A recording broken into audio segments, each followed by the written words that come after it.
हमें ये कोशिश करनी है जो समय हमें मिला है वो आत्म मंथन में बीते, वो सत्संग में बीते, वो सेवा में बीते, वो अपने कर्म करने में बीते।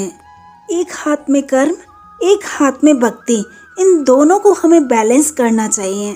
अपने सांसारिक जीवन और आध्यात्मिक जीवन दोनों को बैलेंस करना चाहिए। केवल आध्यात्मिक जीवन में रहना भी पर्याप्त नहीं है। Life is all about balance. याद रखना, हमारे अंदर की दुनिया और बाहर की दुनिया दोनों अलग अलग चीज़ है, दोनों अलग अलग सब्जेक्ट्स हैं और हमें इन दोनों को बैलेंस करना चाहिए। फॉर एग्जाम्पल, जब हम स्कूल में थे तो हमारे 8 to 9 सब्जेक्ट होते थे और हमें उन सारे सब्जेक्ट्स को पढ़ना होता था और सारे सब्जेक्ट में पास होना भी ज़रूरी होता था नेक्स्ट क्लास में प्रमोट होने के लिए। उसी तरह अगर हमें इस जीवन को भी सफल बनाना है तो हमें सांसारिक जीवन और आध्यात्मिक यानी भक्ति का जीवन दोनों को बैलेंस करना ज़रूरी है।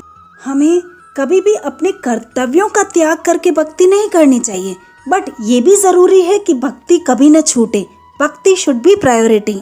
Thank you so much for watching.